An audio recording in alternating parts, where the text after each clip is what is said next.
ჩვენი სტუმარი არის პრემიერის მრჩეველი რეგიონულ საკითხებში სოზარ სუბარი, რომელიც პირდაპირ ეთერში შემოგვიერდა. მოგესალმებით ბატონ სოზარ. დიდი მადლობა დრო რომ დაგვითმეთ და სტუდიაში გვეწვიეთ. საინტერესოა თქვენი შეფასება. აქციის მეათე დღე. სამი მოთხოვნიდან ერთი არის შეუსრულებელი. აქციის მონაწილეები აცხადებენ, რომ ისინი არ დატოვებენ საპროტესტო აქციის ტერიტორიას და არ შეწყვეტენ პროტესტს, სანამ იქამდე სანამ არ მიაღწევენ მესამე მოთხოვნის შესრულებას. საუბარია გიორგი გახარია შინაგან საქმეთა მინისტრის პოსტიდან გადადგომაზე. როგორია თქვენი შეფასება და რამდენად სწორია ამ შემთხვევაში თქვენთვის, როგორ აღიქვამთ საზოგადოების ამოთხოვნას?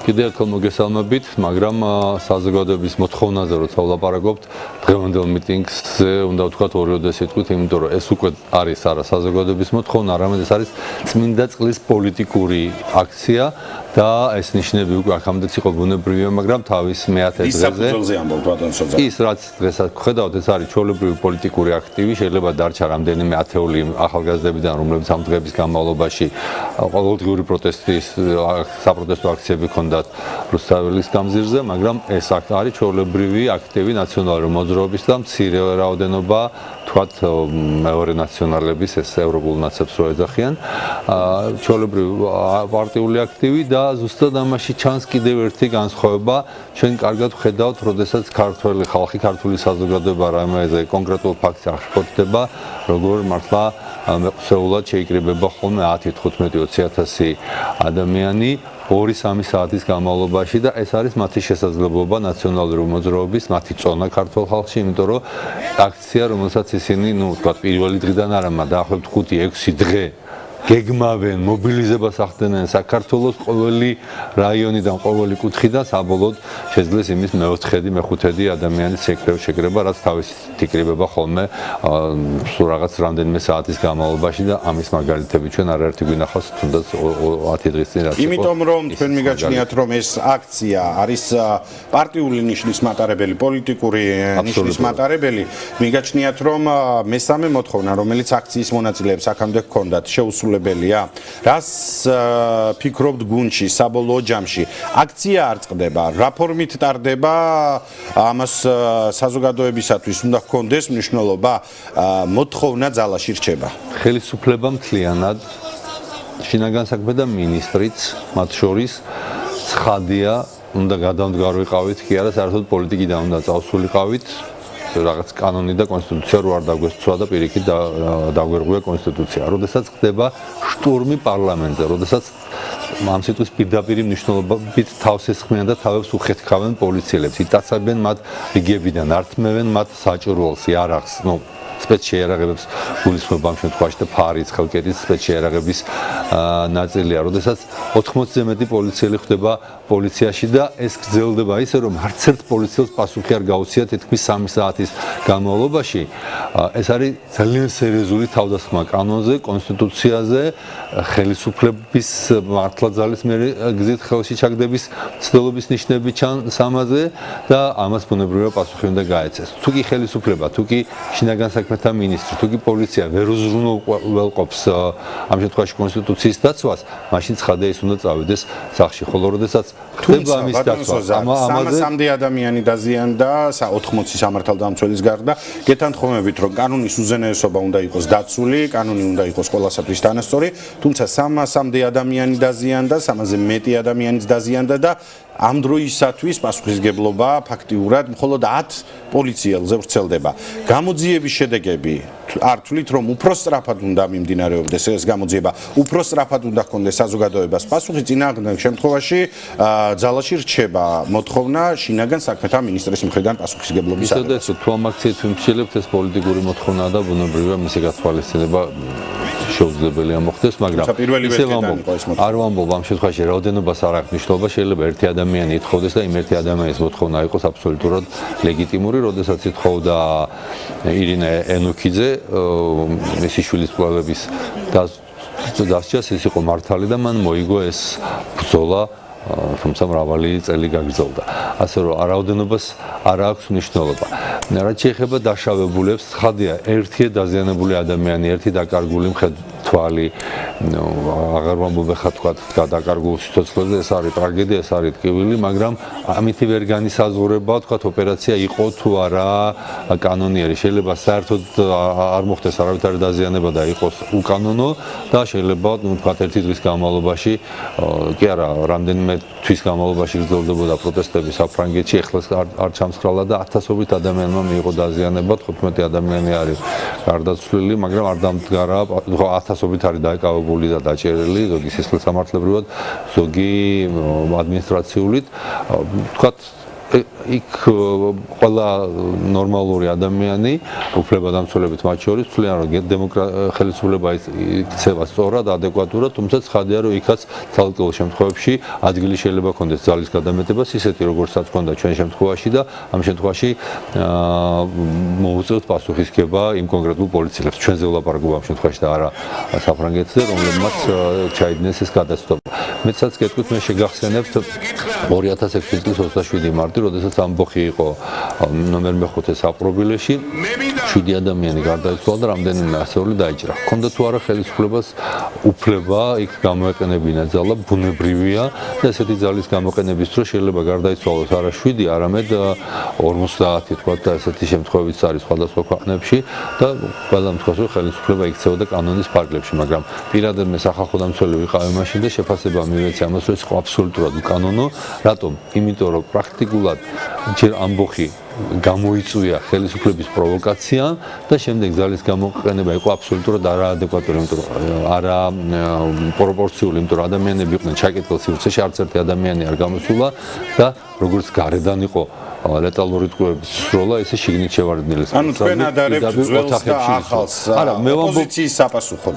ფაქტიურად ეს არის ოპოზიციისათვის პასუხი, რომელიც იგივეს დღევანდელ აქციას მიმდინარე აქცია 7 ნოემბერს ადარებს ხოლმე ხშირად. არა, არ ვაკეთებ შედარებას ამისთვის. შედარებას ვაკეთებ სხვა რამეზე.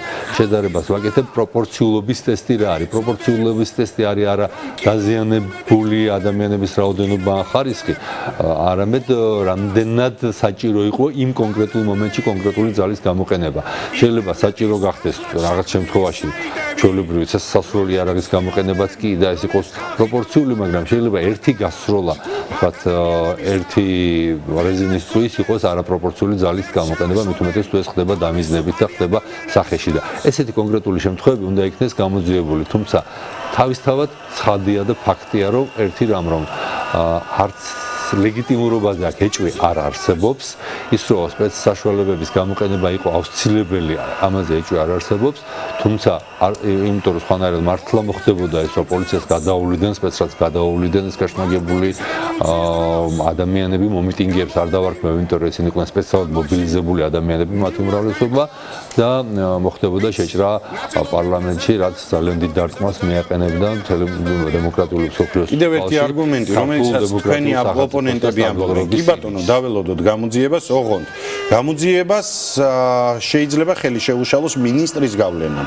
ამ შემთხვევაში გახარიაზეა საუბარი და სწორედ ამიტომ უნდა გადადგეს მინისტრი, რომ მან არ იქონიოს გავლენა. თქვენ არ მიგაჩნიათ, რომ შეიძლება მინისტრის სტატუსით გიორგი გახარია მიქონიოს გავლენა იმ გამოძიებაზე, რომელიც სავარაუდოდ პოლიციელებისა და პოლიციის ხელმძღვანელების მხრიდან გადაცდომას სწავლობს. პირველ რიგში გამოძიებას აწარმოებს პროკურატურა და არა შინაგან საქმეთა სამინისტრო. მეორეც მსგავსი გამჭვირვალობა გამოძიების რაც აქ მოხდა და ჩართულობა არათუ საქართველოში არ ყოფილა არასდროს არ მგონია რომ სოფლიოში მსგავსი მაგალითი არსებობდეს, როდესაც სახალხო დამცველს მის ნდობით ავჭურვილ პირს აქვს სრული წვდომა ყველა გამოძიების ყველა მასალაზე და აქვე ითქვა გამოძიების მხრიდან პროკურატურის მხრიდან ამ შემთხვევაში რომ ასევე მზად ვართ გავხსნათ ეს მასალები იმ ადამიანებისთვის რაღაცა გარკვეული ჯგუფებისთვის შეიძლება ეს იყოს საერთაშორისო ექსპერტი, რომელსაც აქვს შესაბამისი ცოდნა, კვალიფიკაცია და ვთქვათ, რომელსაც შედგება შეთანხმება, რომ აი იქნება ეს ადამიანი ჩავთოთ ამ გამოძიებაში. ეს არის ძალიან ფართო ლეგიტიმური. მოდის ბატონ სოზარ, საზოგადოება რაც უფრო ადრე მიიღებს იმ პასუხებს, ვით უფრო ადრე დასრულდება პროტესტი რუსთაველის გამზირზე. სახალხო დამცველს დღესვე აქვს ცდომა ამ მასალებზე. ასე რომ გიორგი გახარიას ვერ ექნება ვერანაირი საშუალება, რომ მან მოახდინოს ზეწოლა გამოძიებაზე, გავლენა გამოძიებაზე და მეორეც თუ ვინმე არის დაინტერესებული რომ გამოძიება იყოს ობიექტური, ეს არის სწორედ გიორგი გახარია, იმიტომ რომ თუ გამოძიება არ იქნება ობიექტურად ჩატარებული, თუ არ გავარკვევთ კონკრეტულად ვინ ჩაიდინა გადაცდომა, მაშინ ეს ყველაფერი გამოდის, რომ რაღაცა კლიანი სურათი იყო არასწორი და ეს იქნება უკვე არა მხოლოდ გიორგი გახარიას, არამედ ჩვენი მთელი ხელისუფლების პასუხისმგებლობა და ამიტომაც თუ ვინმე არის დაინტერესებული, ამაში ვართ ჩვენ ყველანი მთელი მთავრობა, მთელი ხელისუფლება, შინაგან საქმეთა მინისტრიანად, მაგრამ ისევ ვიმეორებ, აქ არის ინსტიტუციური გამიჯვნა და პროკურატურა ამ შემთხვევაში არის ის ორგანო, რომელზეც ვერც გიორგი გახარია და ვერც რომელიმე სხვა გასაგებია, ბატონო სოზარ, სანამ ჩვენ ეთერში შევიდოდით, ერთი ფრაზა დამახსოვრდა გამომცვლელის მხრიდან. ერთადერთობის დრო დასრულდა, ერთობის დრო მოვიდა. ამას აცხადებენ აქციაზე გამომცვლელები. ხელისუფლების მხრიდანაც ხშირად ისმის, რომ საზოგადოება უნდა დაჯდეს, უნდა მოხდეს გაერთიანება. ოპოზიციასთან ბევრი უნდა ვისაუბროთ იმ ნაწილთან ყოველ შემთხვევაში, რომელსაც არ თვლიან პროვოკაციული ქმედებების ავტორებად. არის თუ არა დღეს საზოგადოება ძალიან პოლარიზებული და რა კეთდება იმისათვის, თუ არის, რომ საზოგადოებაში ერთობა აღდგეს და მსგავსი დაპირისპირებები, მსგავსი აგრესიული ქმედებები და მუდმივად საპროტესტო ტალღა ქვეყანაში არ იყოს. საზოგადოება არის ძალიან პოლარიზებული და ამ პოლარიზებას ყავს ერთი ავტორი, ეს არის ნაციონალური მოძრაობა და მისი გაქცეული და ძებნილი ლიდერი, ადამიანები, რომლებიც ყოველ არჩევნების წინ და ყოველი არჩევნების შემდეგ ხალხს უსვამენ და ამბობენ, რომ საქართველოში არჩევნებით ხელისუფლება ვერ შეიცვლება და სწორედ ამისთვის მზადების და ამის განხორციელების ცდელობა იყო ის, რაც ვიხილეთ 20 ივნისს, როდესაც იყო პარლამენტში შეჭრის ცდელობა და როდესაც განხორციელდა მართლა ბარბაროსული და არაადამიანური თავდასხმები პოლიციელებზე და ამის კადრებს ხედავდით ჩვენ ყველანი პირდაპირ ეთერში, მიუხედავად იმისა, რომ დღეს ზოგიერთი ტელევიზია ცდილობს საერთოდ გააქროს ეს კადრები მეხსიერებიდან ამოუშალოს ადამიანებს, მაგრამ ეს ისევე ხშირად უნდა ვანახოთ საზოგადოებას, როგორც უნდა ვანახოთ თქვათ ის საწინააღმდეგო კადრები, თუ რომელიმე პოლიციელი იყენებს გადაჭარბებულ ძალას. თუმცა საზოგადოებაში არის უამრავი სხვა ადამიანი, ძალიან გონიერი ადამიანი, პოლიტიკური ძალებიც, რომლებსაც აქვს დიალოგის სურვილი და რომლებთან დიალოგის არის შესაძლებელი. ხა ის შეთავაზება, რომელიც ხელისუფლების მხრიდან წამოვიდა, პროპორციული არჩევნები, ნულოვანი ბარიერით, მე არ ვთვლი, რომ ორდინალურ ვითარებაში ძალიან საუკეთესო გამოსავალია, თუმცა ამ შემთხვევაში, როდესაც ჩვენ გვინდა მართლა საზოგადოების მაქსიმალური ჩართულობა და ყველაზე მეტი ხმა იყოს წარმოდგენილი პარლამენტში, მე ვფიქრობ, რომ ეს არის ძალიან კარგი გამოსავალი და მათ შორის ის ახალგაზრდების აპოლიტიკურ შედარებით აპოლიტიკურ ახალგაზრდებს გულისხმობ, რომლებიც თავიანთი პროტესტის ნიშნად გამოვიდნენ, რომლებიც სხვადასხვა სოციალურ ჯგუფებში. სწორედ ახალგაზრდებზე მინდა კითხოთ, სოზარ. პოლიტიკოსები მერე გამოჩნდნენ. ახალგაზრდებს აქვს პროტესტის გრძნობა. აი ამ ფაქტზე როგორ ახდენს ხელისუფლება რეაგირებას? დღეს პოლიტიკოსები არიან წინა ხაზზე და მათი არის ეს აქცია, თუმცა ახალგაზრდებზე ვამბობდი და დავამთავრებ და ეს იქნება თქვენი კითხვის პასუხიც. სწორედ ახალგაზრდებს გაუჩინა შანსი ამ ნულოვანმა ბარიერმა, რომ მათ გავლენა მოახდინონ პოლიტიკაზე, ქვეყნის მომავალზე, პოლიტიკაში ჩართვით და არა თქვა გარედან Facebook-ზე წერით ან აქციების ჩატარებით და ყველაზე მგზნებარიან ცეცხლოვანი გამოსვლებით მიტინგებზე. ამას არავინ არ ეხება ბუნებრივი, ეს გამოხატვის თავისუფლების, დემოკრატიის ნაწილია, შეკრებისა და მანიფესტაციის თავისუფლება დაცულია, როდესაც არ არის ძალადობრივი, მაგრამ ცვლილებების გზა გადის პოლიტიკაში მონაწილეობით, პასიური თუ აქტიური საარჩევნო ხმის გამოყენებით და მათ სწორედ ნულოვანი ბარიერი უჩენთ შანსს, რომ დღესვე შემოვიდნენ პოლიტიკურ ველზე და დღესვე თქვენ თავიანთი ხმამაღალი კაფიო სიტყვა ახალი საქართველოს. საბოლოოდ მაინც უნდა კითხოთ, ახალგაზრდები თუნდაც პოლიტიკოსებისთან ერთად ამ შემთხვევაში საპროტესტო აქციებს არ წყვეტენ, ისინი თავისი მოთხოვნების დაკმაყოფილებას ითხოვენ, ხელისუფლება ამბობს, რომ გამოძიების შედეგებს უნდა დაველოდო და მერე მივიღოთ კონკრეტული გადაწყვეტილებები, ამას ამბობს გიორგი გახარიაც, რომელიც ამბობს, რომ წავალ თანამდებობიდან თუ გამოძიებამ შედეგები აჩვენა. თუმცა პერიოდში ეს ყველაფერი რეალობაში ჩანს ისე, რომ გაძლებაზე თამაშობს ხელისუფლებაც და საპროტესტო აქციაც. როგორ ფიქრობთ, რითი უნდა დასრულდეს ის, რაც ხდება ეხლა რუსთაველის გამზირზე? ანუ რითი უნდა დასრულდეს ამ შემთხვევაში გეკითხებით, როდის უნდა დასრულდეს, რა მშვიდობიანი გზა უნდა მოიძებნოს იმისათვის, რომ საზოგადოებასა და ხელისუფლების აი ამ ორ მხარეს შორის მოლაპარაკება შედგეს და საუბარი შედგეს. შემდეგი კვირის დასაწყისიდან ჩვენ უკვე მზად ვართ დავიწყოთ დიალოგი მომავალი საარჩევნო სისტემისთვის, არჩევნების თარიღისთვის, თქვათ, მომავალ წელს ეს უნდა იყოს ვადაში, თუმცა გამოჩნდნენ ადამიანებიც, ისევ ნაციონალურ მოძრაობას ხო არავინ, რომლებიც ვადამდელ არჩევნებს ითხოვდნენ, ეს არ იქნება სწორი კონსტიტუციურობის თვალსაზრისით, თუმცა ჩვენთვის ეს ნამდვილად არ არის, არც ეს არ არის პრობლემა, მაგრამ არ იქნება სწორი და არ იქნება კარგი იმ სწორედ იმ ახალგაზრდებისთვის, რომლებიც დღეს გამოდიან პოლიტიკურ ასპარეზზე, ეს არის გამოსავალი. რაც შეეხება, თქვათ, იმ მცირე ნაწილს ახალგაზრდობის იქნება თუ პოლიტიკური პარტიების, რომლებსაც არ სურთ დიალოგი და კატეგორიულად აყენებენ მათ თავიანთ მოთხოვნებს, მათაც ვერანაირ ვერ წაართმევს ამ უფლებას. მოთხოვნის დაყენების უფლებას. საბოლოო ჯამში რო შევაჯამოთ დაახლოებით სურათი ესე გამოდის, ხელისუფლებამ სამი მოთხოვნიდან ორი შეასრულა და უთმო საზოგადოების პროტესტს და ფაქტიურად პოლიტიკური სახდელიც გადაიხადა ირაკლი კობახიძის სახით და პროპორციული სისტემით არჩევნების ჩატარებაზეც დათანხმდა. ხელისუფლება ამბობს, რომ დაველოდოთ გამოძიების შედეგებს და შემდეგ მივიღოთ გადაწყვეტილება უშუალოდ სამართალდამცველებისა და აქციის დაშლასთან დაკავშირებით. რო შევაჯამოთ დაახლოებით ესე გამოდის. მიუხედავად იმისა, რომ მე მივეკუთვნები იმ პოლიტიკოსთა თუ საქართველოს იმ მოქალაქეთა რიცხვს, რომლებიც ართვლიან, რომ პროპორციული არჩევნების საუკეთესო მოდელია საქართველოსთვის, დემოკრატიულია ისიც და ისიც, მაგრამ არ მიმაჩნია საუკეთესო მოდელად.